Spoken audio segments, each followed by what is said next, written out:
Soy el Profe Zuno y en este video vamos a analizar la química inorgánica. Nos vamos a centrar en la nomenclatura y vamos a ver los principios generales o las reglas generales. A la hora de realizar la nomenclatura de un compuesto inorgánico, voy a tener lo que se conocen como funciones inorgánicas. Esto va a representar una serie de elementos con ciertas características que me van a permitir diferenciar diferentes tipos de funciones. Por ejemplo, un óxido, un anhídrido, un hidruro. ¿Cómo voy a saber cuándo se utiliza cada una de ellas? Por la presencia de un elemento en concreto. Sin embargo, en este video nos vamos a centrar, es un video muy sencillo, muy rápido, nos vamos a centrar en las reglas generales para la nomenclatura. Después vamos a ver la particularización de cada una de ellas. Para ello se utiliza lo que se conoce como las reglas de la UPAC. La UPAC es la Unión Internacional de Química Pura y Aplicada. Es un consejo en el cual se toman decisiones referentes a la química, en este caso concretamente a la nomenclatura de la química. En ellas se llevan a cabo acuerdos que me van a permitir a mí llamar por su nombre en concreto a los diferentes compuestos inorgánicos. Se van a generar un sistema de reglas o un conjunto de reglas para identificar y diferenciar cada una de las sustancias químicas. Va a haber ciertas reglas generales. Recordemos y repasamos.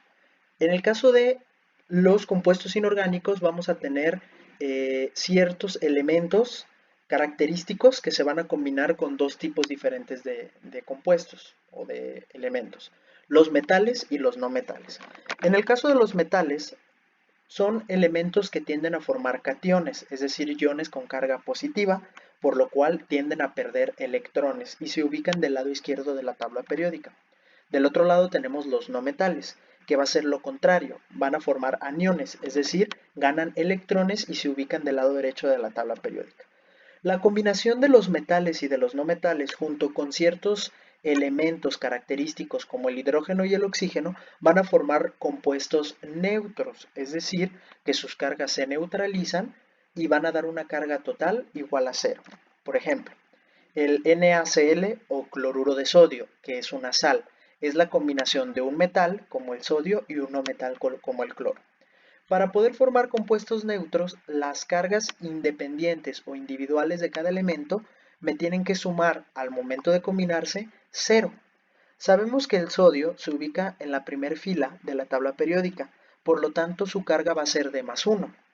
Quiere decir que tiende a perder un electrón. Por el otro lado, el cloro debe de complementarse con el sodio de tal forma que al sumar un número en concreto, el resultado sea cero. Si yo tengo +1 y quiero obtener un 0, necesitaría restar un -1, es decir, el cloro gana el electrón que el sodio pierde. Y de esta manera, estos compuestos se neutralizan o dan como resultado 0. Conociendo estos principios, va a ser muy sencillo poder realizar la nomenclatura que vamos a ver más adelante o en el siguiente video. Vamos a ver dos puntos importantes de las reglas generales. Primero, iones poliatómicos. ¿Qué significa esto? La palabra poliatómico quiere decir muchos átomos. Cuando nosotros tenemos un ion que está formado por muchos átomos, este ion se va a colocar entre paréntesis, excepto cuando aparece una sola vez. Tenemos el siguiente ejemplo. Este compuesto se llama cloruro de amonio. El ion poliatómico es el amonio que está representado en este cuadro rojo. Este es el ion poliatómico. Dice la regla que lo vamos a colocar entre paréntesis, excepto cuando aparezca una sola vez, como en este caso.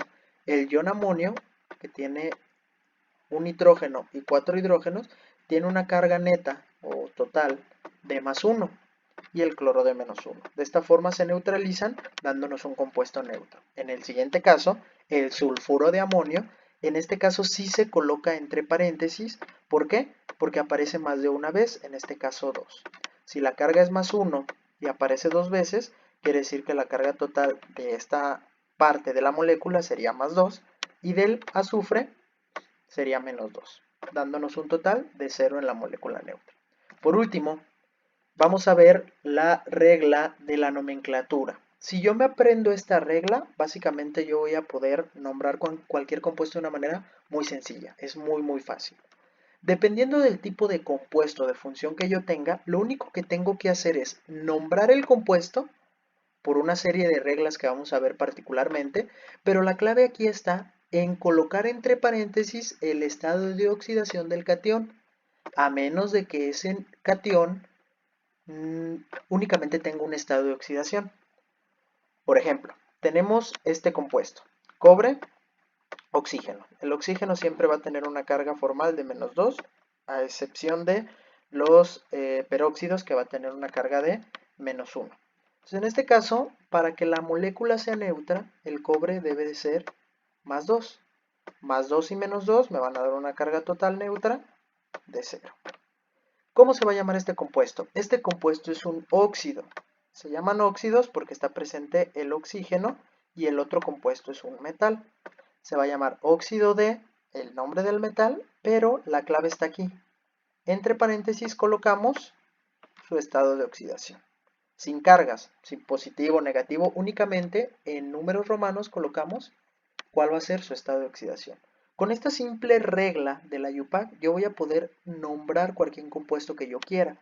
Lo único que me voy a tener que fijar es en la presencia de ciertos elementos, como ya lo mencioné, oxígeno o hidrógeno, u otros, como la combinación de un metal y un no metal, para identificar qué tipo de función voy a hacer. Pero siempre voy a colocar entre paréntesis el estado de oxidación del catión.